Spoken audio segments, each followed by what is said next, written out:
and your lungs in there. Come and have a look. So these are the lungs. That's it. And where did you say the heart was? Can you see it beating right in here?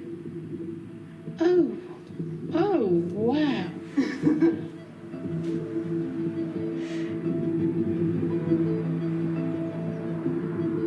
Not everybody gets to look at their own body like this, so come and have a walk around and just unbelievable. appreciate what it is. Oh, and they wrap all the way around the back. Mm-hmm. They follow your rib cage all the way around. And then you can see this little sheet of muscle here. That's your diaphragm. That's the muscle you use for breathing. It's the most fascinating thing I've ever seen in my life. I would have done better at biology in the fifth form if I'd been shown things like this rather than just reading all from the textbook. To help Rosie understand why COVID affected her so badly, the doctors need her to see what's under her rib cage. Let's get rid of your skeleton. Wow.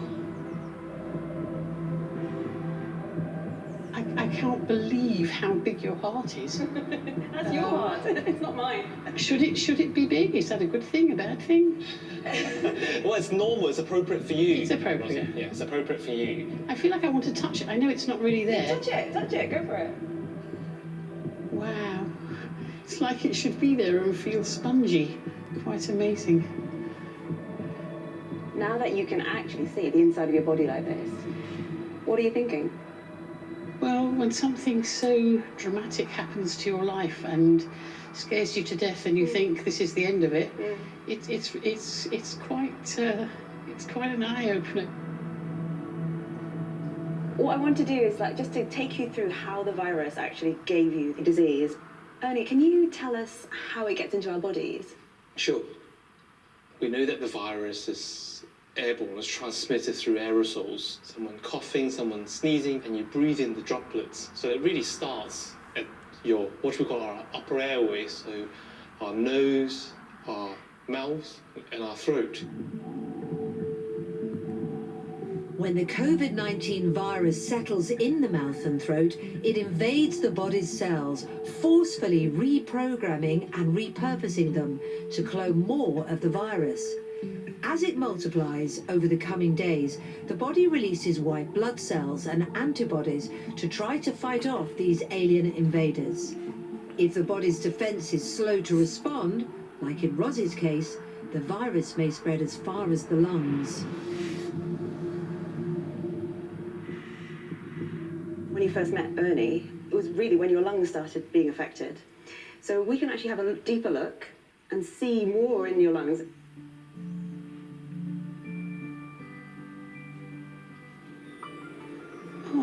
Now, here we can see the whole trachea, bronchis, bronchioles, and everything. So, Rosie, as we say, your windpipe divides up into many, many, many branches of airways. We always say it's almost like an upside-down tree. So you have the big tree trunk, which is the windpipe. Then it divides up into the big airways, we call them the bronchi. Then it gets smaller and smaller and smaller, into so small that you can't even see the airways. Fascinating, isn't it? When we breathe, air flows in through our mouth and nose, down the windpipe, and through these smaller branches within the lungs to provide our body with the oxygen we need to live.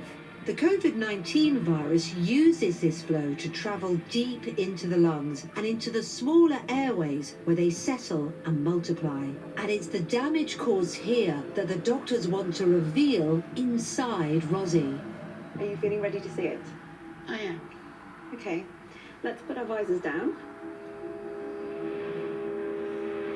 Though she was feeling that, she was not so bad, but what has happened in the lungs and alveoli, here you can see a deposition and fibrosis. That were See, affected by COVID. the lungs alveoli are destroyed, This is you. and now Oh those my goodness, it's are so not much. recovered. They are remains as it is. It's frightening.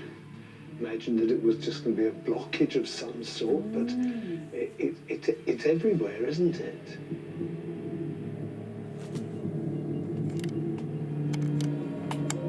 I don't think I've ever felt that ill in my life. You can't lift your limbs and you can't walk, and the headaches. But Rosie didn't realise she had breathing difficulties until Johnny dropped her off at hospital.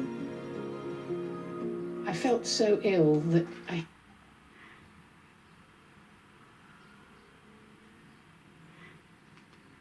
up on the banister, almost on my knees, and I got further up.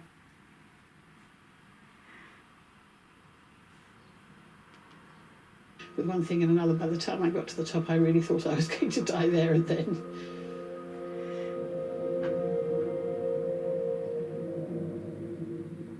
This was quite a typical pattern. Lots of patches of abnormal lung tissue that were inflamed. I mean, this is your disease that you're looking at here.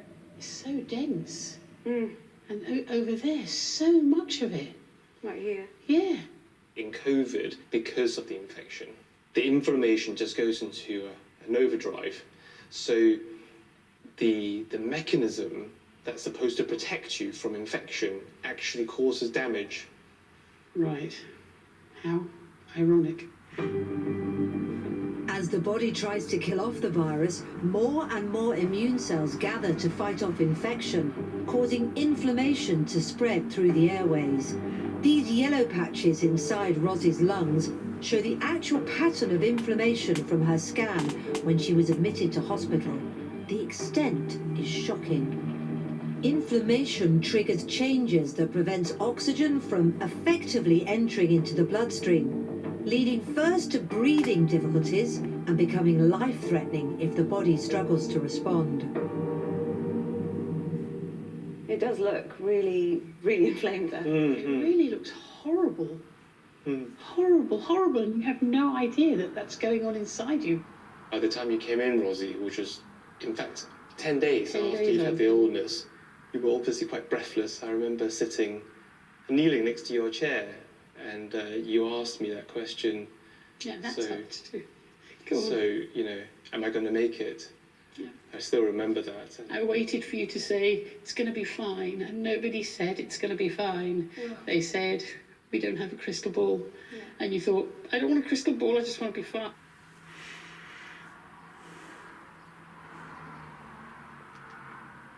So hard for you, and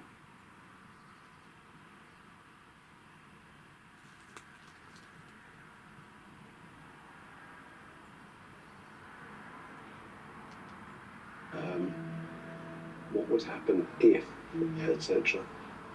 Over the first few days, it was very, very difficult.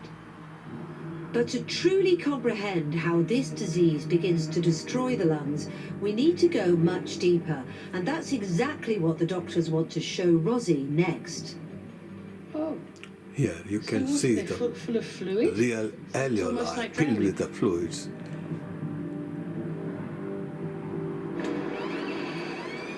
COVID-19 has proven to be a vicious respiratory illness for many of us.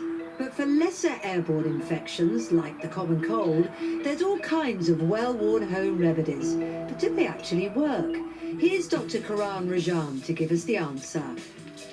You've got a headache, sore throat, runny nose, you've got the lurgies.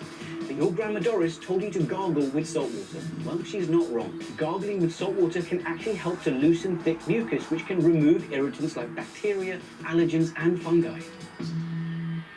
Next, she'd give you some honey and lemon in hot tea. Surely that can't work. Well, actually, honey has been touted as an anti-inflammatory and antibacterial for centuries. One of the reasons for this is because it contains